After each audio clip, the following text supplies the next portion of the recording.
السلام علیکم ناظرین، آپ دیکھیں پروگرام میں اور مولانا، میں ہوں جنید حلیم اور ہمیں ساتھ رہے گا چیئرمین پاکستان علماء کونسل حافظ محمد طاہر محمود اشرفی صاحب کا۔ مولانا صاحب، پروگرام کے آغاز میں بات کر لیتے ہیں امریکی انتخابات کی، جس نے سب کو چونکا دیا ہے۔ بڑے بڑے دعوے، پیش گوئیاں اور یہاں تک کہ میڈیا کے جو سرویز تھے سب کے سب دھرے کے دھرے رہ گئے اور ایک متنازع شخصیت ڈونلڈ ٹرمپ امریکہ کے نئے صدر منتخب ہو چکے ہیں۔ یہ سب ماجرا آخر ہوا کیا؟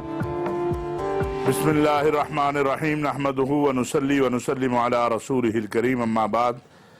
دیکھیے، یہ ایک ایسا نتیجہ ہے جس کو ابھی تک بڑے بڑے ماہرین بھی پریشان ہیں کہ کیسے قبول کیا جائے، کس طرح قبول کیا جائے۔ یہ توقع نہیں تھی لوگوں کو، لیکن ڈونلڈ ٹرمپ نے جو اپنا کارڈ کھیلا وہ اس نے یہ بات ثابت کر دی کہ انتہا پسندی دنیا پر امریکہ الزام لگاتا ہے، ہندوستان الزام لگاتا ہے کہ وہ انتہا پسند ہیں، انتہا پسندی پھیلا رہے ہیں، پاکستان پہ لگتا ہے، مسلم دنیا پہ لگتا ہے۔ لیکن آپ یقین کریں، پاکستان میں کوئی انتہا پسند تنظیم جو ہے اس کا سربراہ نہ کبھی وزیر اعظم بن سکتا ہے، نہ کبھی صدر بن سکتا ہے۔ ہندوستان میں آپ دیکھیں، ایک انتہا پسند، ایک قاتل، بے گناہ انسانوں کا لا تعداد قتل کے واقعات میں ملوث نریندر مودی کو وہاں وزیر اعظم بنایا گیا، اور ابھی وہ شخص جو کہہ رہا ہے میں مسلمانوں کو داخل نہیں ہونے دوں گا، وہ جو کہہ رہا ہے میں یہاں پر جو بیچارے آتے ہیں مہاجرین انہیں نہیں آنے دوں گا، جو انتہائی خطرناک اور انتہائی جو ہے وحشتناک باتیں کر رہا تھا، امریکی قوم نے اسے منتخب کیا۔ تو یہ معلوم ہوا کہ پاکستان اور اسلامی دنیا، ہم تو پھر اعتدال پسند ہیں، ہم نے تو کبھی کسی انتہا پسند کو میں نے بھی نہیں منتخب ہونے دیا، جبکہ وہاں پر تو صدر اور وزیر اعظم جو ہے ہندوستان میں وزیر اعظم بن گیا اور وہاں صدر بن گیا۔ تو یہ ایک سوچ اور فکر جو ہے وہ سامنے آئی ہے امریکہ کے اندر سے، اور یہ ایک خوفناک رجحان نظر آیا ہے۔ اب دیکھنا یہ ہے کہ کل رات جو ٹرمپ نے کہا کہ میں سب کے ساتھ یکساں سلوک کروں گا، میں وہ جو مل کر چلنے کی باتیں تھیں وہ کل رات اس نے نہیں کی، اور پھر پتہ چلا جو اس کی اپنی ویب سائٹ ہے اس پر سے بھی مسلمانوں کے خلاف جو مواد تھا وہ ہٹایا جا رہا ہے۔ تو اللہ کرے کہ یہ مسلمان کسی نئی آزمائش سے دوچار نہ ہو، لیکن بہرحال جو اس کے عزائم اور جو اس کی گفتگو اور جو اس کی بات چیت سامنے آئی ہے اس کے دو پہلو ہیں۔ ایک پہلو تو یہ ہے کہ جیسے ہم سے بش بھی اور اوباما بھی محبت کا مسلمانوں سے اظہار کرتا رہا، آتے ہی اس نے کہا تھا میں فلسطین کا مسئلہ حل کروں گا، کشمیر کے بارے میں بھی ایسے ہی جذبات کا اظہار کیا، لیکن دو جو ہے ٹرم انہیں ملی، کچھ نہیں کیا اوباما نے۔ اب یہ شخص تو نہیں کہہ رہا کہ میں یہ مسائل حل کروں گا، اس کے آنے سے تو اسلامی دنیا جو ہے وہ ایک پریشانی میں مبتلا ہوئی ہے، تشویش پائی جاتی ہے۔ یہ بات بھی درست ہے کہ ایک آپ کا واضح دشمن ہو اور ایک دوست نما دشمن ہو، تو دونوں سے مقابلے میں آپ کو جو دوست نما دشمن ہو اس کے مقابلے میں جو سیدھا دشمن ہو اس سے مقابلے میں آسانی ہوتی ہے۔ اب اگر تو ڈونلڈ ٹرمپ اپنی جو گفتگو کی ہوئی ہے اس گفتگو پہ جاتا ہے تو پھر یہ نہیں ہے کہ امریکہ کے لیے مسائل پیدا نہیں ہوں گے، پھر امریکہ کے لیے بھی مسائل پیدا ہوں گے۔ اور اگر وہ بیٹھ کے بات کرتا ہے جس طرح کہ یہ چیزیں سامنے آ رہی ہیں کہ وہ عرب دنیا سے بات کرنا چاہتا ہے، وہ پاکستان کے معاملے میں یہ کہتا ہے کہ پاکستان اور ہندوستان اگر چاہے تو میں ثالثی کو تیار ہوں، اگرچہ اس کا رجحان اس کی تقریروں میں تحریروں میں ہندوستان کی طرف نظر آیا ہے، لیکن اگر وہ کوئی تاریخ میں اس کے کوئی ایڈوائزر ایسے ہوں جو اسے مشورہ دے سکیں کہ وہ تاریخ میں اپنا نام پیدا کرے، اور یہ جو قتل و قتال کے پچھلے 20 سال ہے امریکہ کے مسلسل بے گناہ انسانیت کے قتل عام کے، اس کو روک کر وہ انسانیت کی فلاح اور بہبود اور مسلمانوں کے مسائل کے حل میں مددگار بنے، فلسطین کے مسئلے کے حل میں، کشمیر کے مسئلے کے حل میں، شام کے مسئلے کے حل میں، عراق میں، یمن میں، تو یہ اس کے لیے ابھی دیکھنا یہ ہے کہ وہ جب ایوان صدر میں آتا ہے تو اس کے بعد اس کا رویہ، اس کی بات چیت کیا ہوتی ہے۔ لیکن جو کل سے اب تک کی صورتحال ہے اس میں یہ بات نظر آ رہی ہے کہ عرب دنیا کے اندر بالخصوص اس نے جو روابط قائم یعنی رابطے کیے ہیں یا اس سے جو رابطے ہوئے ہیں اس سے یہ لگ رہا ہے کہ کسی نہ کسی سٹیج پہ وہ یہ نہیں یہ اس طرف آئے گا کہ عرب دنیا کے معاملات جو ہیں اسلامی دنیا کے معاملات ان کے حل کی طرف جایا جائے جو کل اس کے کامیابی کے بعد سے اب تک کے جو روابط ہیں ان سے کچھ یہ اشارہ مل رہا ہے لیکن اصل بات تو تبھی پتہ چلے گی جب عملی طور پر وہ کرسی صدارت پر بیٹھے گا اور وہاں سے وہ اپنے معاملات کو آگے لے کے بڑھے گا. اسی طرح شام کا مسئلہ بڑا اہم ہے, اسی طرح عراق کا مسئلہ بڑا اہم ہے. اب وہ یہ بات اس کی کہ کیا وہ آ کے بشار الاسد کو سپورٹ کرے گا روس کے ساتھ کھڑا ہو کے یا کوئی حل نکالے گا سیاسی حل جسے کہا جاتا ہے بات چیت کے ذریعے, یہ دیکھنا بڑا اہم ہے کیونکہ اگر شام کے مسئلے کا کوئی حل نہیں نکالا جاتا اور بشار الاسد کی حکومت کی مدد کی جاتی ہے تو پھر اس سے اور صورتحال خراب ہوگی. اس کا سیاسی حل نکالنے کے لیے عرب ممالک کے ساتھ بیٹھنا ہوگا اور میرا خیال ہے کہ عرب ممالک بھی یہ چاہیں گے کہ جو شام کی صورتحال بگڑتی چلی جا رہی ہے اس کو حل کرنے کے لیے عراق کی صورتحال کو حل کرنے کے لیے کوئی رستہ نکلے. اسی طرح اس کے جو منشور دستور میں آئی ایس اور اس طرح کی انتہا پسند تنظیموں کے حوالے سے ہے تو میرا خیال ہے اس سے عرب دنیا بہت خوش ہوگی چونکہ آپ نے دیکھا کہ پچھلے چند دنوں میں بھی اور پچھلے سال ڈیڑھ سال میں جو کچھ آئی ایس نے کیا ہے داعش نے کیا ہے القاعدہ نے کیا اس سے مسلمانوں کو بہت زیادہ نقصان ہوا ہے. اس سے شام کے مسلمانوں کو عراق کے مسلمانوں کو حتیٰ کہ مسلمانوں کے مرکز مدینہ منورہ پر جو خودکش حملہ رمضان میں ہوا اس کا اعتراف بھی داعش نے کیا. اسی طرح حوثیوں کا مسئلہ ہے جو یمن کے ہیں, اسی طرح حزب اللہ کا معاملہ ہے. تو یہ سارے معاملات میں اگر عربوں کے ساتھ بیٹھ کے معاملات کو آگے بڑھایا جاتا ہے اور اسی طرح کشمیر کے معاملے کے اوپر ہندوستان پاکستان سے بات کی جاتی ہے تو پھر تو ڈونلڈ ٹرمپ کے لیے خیر کی آوازیں نکلیں گی. لیکن اگر جو کچھ وہ کہتے رہے ہیں وہ انہوں نے کرنے کی کوشش کی تو میرا خیال ہے اس سے امریکہ ایک اور نئے امتحان میں پڑ جائے گا اور ممکن ہے کہ یہ پھر ایک امریکہ کے اندر جو صورتحال ہے وہ کشیدہ ہو جائے جیسا کہ ابھی آپ دیکھ رہے ہیں کہ بہت سارے شہروں میں لوگ نکلے ہوئے ہیں اور وہ انتخابی مظاہرے ہو رہے ہیں. بالکل لوگ پریشان ہیں, شوق کی کیفیت میں ہیں. اور مولانا صاحب افغانستان کے اندر ایک دہائی سے بھی زیادہ عرصے تک جو جنگ لڑی گئی ہے اب بھی دیکھنا یہ ہے کہ اس کو لے کر پالیسیز امریکہ کی کیا ہوں گی کیونکہ فوجیں وہاں پر اب بھی امریکہ کی موجود ہیں اور اس کے اثرات یقیناً پاکستان پر بھی مرتب ہوں گے. دیکھیے یہ بڑا اہم ہے. کل افغان طالبان نے کہا ہے کہ امریکی صدر فوجیں نکالنے کا اعلان کریں اور اگر یہ کوئی ایسی صورت بن جاتی ہے اور افغانستان میں امن کا راستہ بنتا ہے تو یہ تو پاکستان کے لیے بڑی خوشی کی بات ہے. افغانستان کے مسئلے میں پاکستان کا موقف ہمیشہ واضح ہے کہ ہم افغانستان کو میں امن چاہتے ہیں لیکن ہم یہ بھی نہیں چاہتے کہ افغانستان میں بیٹھ کر ہندوستان اور افغانستان کی انٹیلیجنسیا کے لوگ پاکستان کو غیر مستحکم کرنے کی کوشش کریں. تو اگر اس کا بھی کوئی راستہ نکلے گا تو اس کا, اور یہ افغان طالبان کا پہلے دن سے مطالبہ ہے کہ غیر ملکی فوجیں افغانستان سے نکل جائیں, افغان گروپ آپس میں بیٹھ کے بات چیت کریں اور اس مسئلے کو حل کرنے کی کوشش کریں. اور یہی ہم کہہ رہے ہیں کہ افغان طالبان کے ساتھ آپ کو گفتگو سے معاملات کو حل کرنا چاہیے. آپ نے 13-14 سال اس میں لگا دیے, بلکہ 15 سال لگا دیے, آپ پھر وہیں پہ کھڑے ہیں. کل جن کو آپ دہشت گرد کہہ رہے تھے آج ان کے نام آپ دہشت گردوں کی فرشتوں سے نکال رہے ہیں, آج آپ ان کے ساتھ مذاکرات کی بھیک مانگ رہے ہیں. تو اچھا ہے کہ مذاکرات کا دروازہ کھلے اور ایسا حل نکلے.